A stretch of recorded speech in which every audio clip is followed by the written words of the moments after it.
राहुल जी, आपसे शुरू करते हैं। एक सरदार के गेटअप में आप हैं, किस तरह की परिस्थितियां इस फिल्म में देखने को मिलेंगी आपको? इसमें इसमें इसमें सर अगर एक मैं लाइन में बोलूँ तो दो लड़कों की कहानी है एक्चुअली। उनमें से एक ये उपस्थित है, फिर एक मिसिंग है लड़के, और उनका एक ब्रदर है, उसकी भी कहानी। तो वो जो ब्रदर है वो ये है, और जो मेरा किरदार है वो ऐसे आता है कहानी में कि जब दोनों छोटे हैं, मतलब इस समझ लीजिए कि एक मेंटोर के रूप में ये सरदार उनकी लाइफ में आ जाता है, और एक तरीके से जो भी उसको समझ है लाइफ की, जो भी है, जैसे ही वो सही है गलत है, जो उसकी सूझबूझ उसे सही लगती है वो आगे वो सूझबूझ दे देता है। और फिर उन लोगों की जर्नी है आपस की, ये दो भाइयों की, इनकी और उनकी, और फ्रेंड्स की इनकी और जो उपस्थित नहीं है। तो ऐसा है, मतलब अगर एक लाइन में कहूँ तो फ्रेंडशिप भी है इसमें, फैमिली भी है इसमें, मतलब रिलेशनशिप्स जैसे ज़िंदगी रहती है, और एक किस्म की ज़िंदगी है। अभी वो मैं बता नहीं सकता हूँ क्योंकि I think you have to watch the film. धूप शाम को लेकर क्या कंसेप्ट है? ये धूप शाम का क्या मतलब, धूप की कहानी है या क्या सर कॉन्सेप्ट दरअसल डायरेक्टर का है, बट जो मुझे कल इनकी बातों में समझ में आया वो यही है कि it's basically summing up of life. जैसे ज़िंदगी में होता है ना, कभी अप एंड छाँव डाउन। कभी अप एंड डाउन जो होते हैं रोज़, मतलब जो सिचुएशंस बदलती रहती हैं, इंसान चलता रहता है, उस किस्म का, मतलब एक ज़िंदगी के मतलब को समाप्त किया गया है कि भाई धूप धूप और छाँव, एक ज़िंदगी के बारे में, मतलब आप समझ लीजिए। अतुल जी, आप जो है एक से एक किरदार जो है निभाते आए हैं, इसमें जो है धूप छाँव में आपने किस तरह का किरदार निभाया? मैं, जैसे इन्होंने बताया ना कि ये कहानी 3 लोगों की मेन है। जैसे ये फ्रेंड हैं, 2 भाई हैं, तो इनका परिवार बढ़ता है बीवियों से। तो उसमें से किसी एक की बीवी का मैं फादर हूँ। और चूँकि थोड़ी देर बाद आप सब देखेंगे फिल्म, तो वही मज़े पूरे ले लीजिए। और अच्छा कैरेक्टर है, अब वही देख के आप तारीफ़ करना चाहे तारीफ़ करें। जैसा अच्छा है, बढ़िया है, पारिवारिक फ़िल्म है। फ़िल्म के बारे में अगर बात करूँ, और वही चीज़ है, धूप छाँव वाली बात है, रिश्तों की बात है कि अभी जो चीज़ें छूटती जा रही हैं, और काफ़ी चीज़ें तो ये भी छीने ले रहा है, तो उसको समेटने का खेल है इस फ़िल्म में, और जो आप लोग देखेंगे। आपका किरदार किसी के लिए? मेरा किरदार, वैसे तो फादर हूँ 2 में से एक हीरोइन का, लेकिन वो किरदार थोड़ा से कहीं कहीं शायद आपको गुदगुदा भी दे और कहीं सीरियस ज़्यादा हो जाए। तो मतलब वही सारे कैरेक्टर ज़िंदगी के ही हैं, ज़िंदगी से लिए गए हैं। तो एक सादा और आप में से एक किरदार है। हेमंत जी, म्यूजिक और संगीत के बिना फिल्म अधूरी है, तो म्यूजिक और संगीत किस तरीके का है इसमें, मतलब कैसे गाने हैं? इसका जवाब तो डायरेक्टर डायरेक्टर को देना बैठे चाहिए। डायरेक्टर है ये, प्रोड्यूसर हैं फिल्म के सचित, ये लोग, ये हमारे डायरेक्टर हैं ये बेहतर हेमंत हेमंत जी, जी। क्या सोच के ये कास्टिंग की थी? राहुल देव सर, सब अलग अलग कैरेक्टर्स हैं, कॉमेडी को लेकर अतुल जी है। मेरी कास्टिंग तो नाम पे हुई है सर। राहुल देव जी को लिया था, मैंने कहा एक और राहुल देव। मुझे भी ऐसा बोला था कि एक राहुल बग्गा है, एक राहुल देव साथ है फ्री। नहीं नहीं, ऐसा नहीं है सर, ये बेहतर बताएंगे। और मुझे लगता है यहाँ पे आप ईमानदारी बख्शें थोड़ा सा। मैम पूछ रही हैं म्यूजिक वाला, उनका जवाब दे। और कास्टिंग जो है, मेरा मैनेजर है मिथिलेश, वो इनके पास लाया था, मैं इनसे मिला, इनकी शक्ल देख के मैंने हाँ कर दी। नहीं, म्यूजिक का सर उनको ना, she raised a valid point. अच्छा, म्यूज़िक के बारे में फिल्म चूँकि फैमिली फिल्म है, तो हमने कोशिश की कि म्यूज़िकल, क्योंकि फैमिली की जब बात आती है तो गुनगुनाहट की बात आती है, तो गाना इतना अच्छा हो कि सुनने के बाद आपको गुनगुनाने का मन करे। तो कोशिश की है कि गाना ऐसा है कि आप पूरी फैमिली के साथ सुन सकते हैं। आपको ऐसा नहीं लगेगा कि अरे यार ये गाना बच्चों को मत सुनाओ, ये गाना बड़ों को मत सुनाओ। मतलब इस टाइप गाना में इतना ध्यान रखा गया कि जब आप गाना सुनोगे, गाना सुनने के बाद आपको गुनगुनाने का मन करेगा गाना। ये हमारी कोशिश हुई है। बाकी आप गाना जब इस फिल्म के सुनोगे, अभी जी म्यूज़िक पर रिलीज़ भी हो गई है गाना, तो सारे गाने को उस तरह से ध्यान रखकर बनाएगा जो पूरी एक फैमिली का फील देगा गाना में आपको। हेम जी, आपका कैरेक्टर? मैं कहना चाहूँ जो बोल रहे हैं उसको प्रूव करने के लिए गाना चलाऊं। आप सुने, अभी देखेंगे। बहुत कर्णप्रिय गाने हैं, मतलब सुनते ही आपको अपनी ओर खींचेंगे, मतलब ऐसे सारे गाने हैं। हाँ, अभी देखेंगे आप। हाँ मेरे किरदार के बारे में हाँ आपके किरदार के बारे में मूवी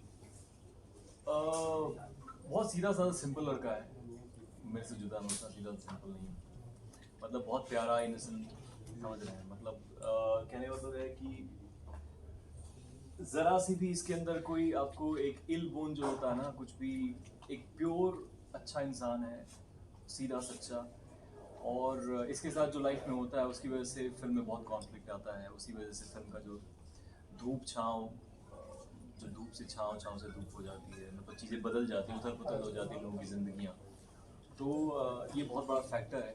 तो इसके लिए बहुत ज़रूरी था कि इंसान बहुत प्यारा, बहुत सिंपल, बहुत स्वीट लगे, रफ एंड टफ नहीं, प्यारा इन सिंपल, तो ये अपील था इसमें। हमारी शूटिंग कहाँ पर हुई, थोड़ा वो जानना चाहेंगे। शूटिंग हरियाणा के लोकेशंस पे हुई है, गुड़गांव में हुआ, फरीदाबाद हुआ, कुछ हमने और आउटकट्स फरीदाबाद और सिंगल क्वेश्चन, तो वो हरियाणा में ही पूरी शूटिंग हुई है। गाने पे मैं थोड़ा सा इलाबोरेट करना चाहूँगा। गाने में हमारे जितने भी सिंगर्स हैं, जितने भी गाने हैं, बहुत ज़्यादा सोलफुल है। जब आप सुनेंगे तो बहुत अच्छा लगेगा आपको। और कैलाश खेर जी का एक गाना है, जावेद अली जी का है, सलमान अली का है ना, भूमि त्रिवेदी का है बाकी सॉन्ग। तो सारे के सारे जो गाने हैं हमारे इस मूवी की यूएसपी है। तो मैं बस ये कहना चाहूँगा कि अब गाने बहुत ही ऑन द लेवल के बने हैं। आप बिल्कुल जब मूवी देखेंगे तो आप समझ पाएंगे मैं क्या कहना चाह रहा हूँ। तो बिल्कुल आप मूवी देखेंगे तब आपको बहुत अच्छे से पता लगेगा। राहुल जी, आप हमेशा फिट रहने की बात ज़्यादा करते हैं, सामाजिक तौर पर भी आप काफ़ी रहे हुए हैं, साइकिलिंग भी आप से जुड़े भी है, फिट इंडिया मूवमेंट से भी जुड़े हुए हैं, और आप यहाँ पे देख रहे हैं कि आप एक सिख के रोल में आप यहाँ पर हैं। हाँ जी। और सिख कम्युनिटी अपने आप में वैसी एक शेरदिल होती है, तो इस फिल्म की धूप छाँव में आपका किरदार किस तरह से घूमता है इस मूवमेंट पर, सिख मूवमेंट पर?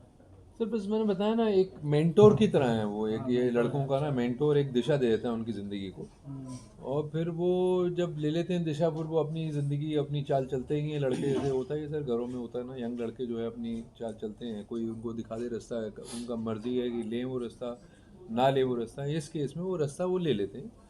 और जो मेरी बेटी बनी है इस फिल्म के अंदर, जो हीरोइन है इस फिल्म की, उनका जो इनके जो फ्रेंड है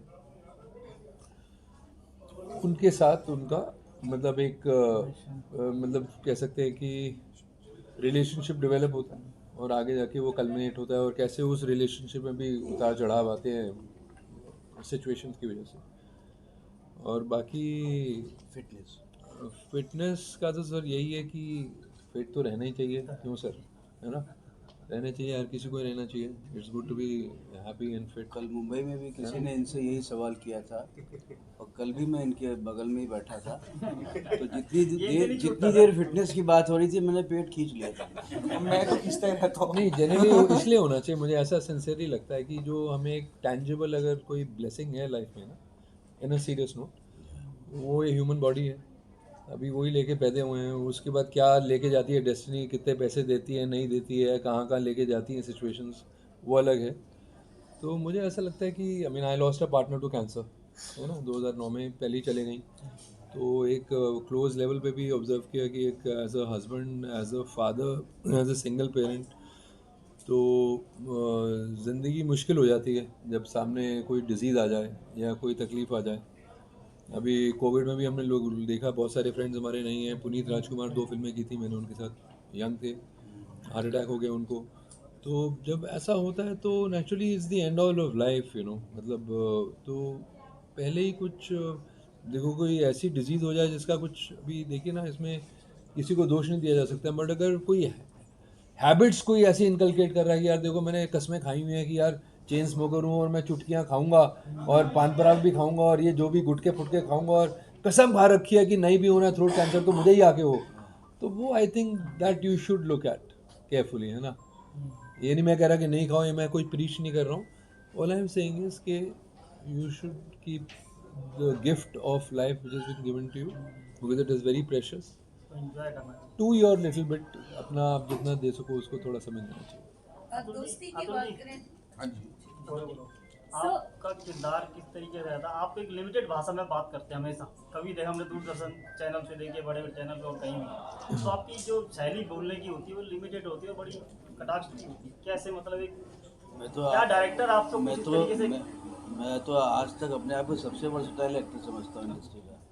आप बता रहे हैं जैसे तो लिमिटेड आपकी भाषा और बहुत एक हाँ मैं समझ रहा हूँ, आपकी भावना भी समझ रहा हूँ। सर इसमें हास्य का तड़का है मूवी के अंदर? अरे भाई था नहीं, इनकी जिद थी डायरेक्टर की। हाँ हाँ नहीं हाँ मतलब तो थोड़ा से उसको फिर वैसे कभी कभी क्या होता है, अगर किसी से ये कहना हो कि आपकी तबीयत कैसी है और जो पूछ रहा है वो बड़ा सीरियस आदमी हो, पढ़ा लिखा और बड़ा गंभीर, वो पूछे तो कहाँ से कॉमेडी आएगी बताओ। तबीयत कैसी है में कॉमेडी क्या आएगी। तो वो वैसा ही कुछ मेरे साथ चैलेंज इन्होंने दे दिया डायरेक्टर साहब ने कि उसमें भी थोड़ा सा ह्यूमरस होना चाहिए, है ना, हंसी का रस होना चाहिए। तो कोशिश करी है और देखते हैं, आप लोग हंसेंगे तो हम समझ सर आप बहुत टाइम से पूछना चाह रहे हैं। सॉरी बड़ी अच्छी मैसेज क्या देना चाहते हैं? What sort of message आप इसमें क्यों नहीं आप इससे दूर क्या हैं? रघुवीर यादव जी से आपका बड़ा मेरा फिल्म के इसमें। रघुवीर यादव जी के साथ एक फिल्म हमने करी थी तिल, वो शायद आपने देखी भी नहीं क्योंकि वो रिलीज ही नहीं हुई। और लेकिन हम आपको पता है उस फिल्म के बारे में, तिल्ली नाम है और बहुत अच्छा काम हुआ था। कई कारण होते हैं फिल्म नहीं हो पाती है, आप सब लोग देख चुके होते हैं, लेकिन वो फिल्म मार्केट में नहीं आती, इसके बहुत कारण है। लेकिन एक फिल्म करी है, ठीक है क्या। हाँ जी, आपका क्वेश्चन आंसर करूँगा। तो क्वेश्चन का आंसर यही है, जो आज के टाइम में क्राइम और बहुत ज़्यादा ऐसी चीज़ें बनती आ रही है, हम लोग एक जुड़ाव होता है फैमिली का, जो एक जॉइंट फैमिली के अंदर या फिर जो रिलेशनशिप्स होती हैं, बॉन्डिंग होती है, उसको वापस लेके आना चाहते हैं और उसको समाज में वापस लेके आना चाहते हैं और वैसी ही सभ्यता हम इंडिया में लेके वापस आना चाहते हैं। एक जॉइंट फैमिली और एक परिवार की सोच, एक कैसे आप एक छत के अंदर कैसे दो भाई रह रहे हैं और उसके अंदर क्या प्रॉब्लम्स आ रही है, क्या सोल्यूशन उसको लेके आते हैं। सो ये इस मूवी का एक तथ्य है। सो यही हम कहना चाहेंगे। 1977 में एक और फिल्म आई थी प्रहलाद शर्मा जी की सेम नाम से, तो what is the difference between that one और आज की फिल्म? 1970 हाँ जी, सेम टॉपिक सेम नाम सेम टाइटल। हाँ जी, बट अब नहीं, वो तथ्य अलग था, ये तथ्य अलग। So that is what I wanted to know. So what is the difference? क्या अलग है? Old one and this one. Old और पड़ेगा 77 वाली देखनी पड़ेगी, पहले पाएंगे। अच्छा सचिन, संजीव कुमार और हेमा मालिनी स्टारिंग होंगे। अच्छा व्हाट वाज इट? बिल्कुल डिफरेंट सिचुएशंस है और बिल्कुल डिफरेंट सिचुएशंस है जो कहानी मैडम का जन्म नहीं हुआ बच्चों का, तो आज याद आएगी। नहीं, कहीं भी आपको मैच नहीं होगा क्योंकि सिर्फ एक टाइटल मैच हो सकता है, बट उस फिल्म की कहानी डिफरेंट है, स्टोरी लाइन डिफरेंट है, उसके सिचुएशंस डिफरेंट है। इस फिल्म के आपको सारे सिचुएशन डिफरेंट मिलेंगे। उसमें जो रिलेशनशिप के मायने बताए गए हैं वो अलग है, इसमें जो बताए गए वो अलग है। ये आज के दौर के रिलेशनशिप्स, ये आज के दौर का जो रिलेशनशिप में जो आपका जैसे पहले लोग जितना केयरफुल होते थे, उनके बीच में जितनी बॉन्डिंग होती थी, आप आज एक देखोगे उसमें मिसिंग हो गई। तो थोड़ी सी कोशिश की है कि वो जो बॉन्डिंग की तरफ थोड़ा सा आपका ध्यान जाए। टैगलाइन है कि वेयर लाइफ बिगिंस। वो फिल्म जो व्यक्ति विशेष के ऊपर थी, वो संजीव कुमार गांव में जाते हैं, उनको एक लड़की मिलती है जहाँ बीमारियां फैली होती हैं। अच्छा वो उनसे प्यार होता है और उनके अप्स एंड डाउन्स की बात है, व्यक्ति विशेष की बात हो रही है, उसकी बात हो रही है। मगर ये पूरी फैमिली जो हम भूल चुके हैं, हम लोगों को ऐसा करना चाहते हैं कि उसको भूलो मत। Stay connected to roots, value relationship, family bonding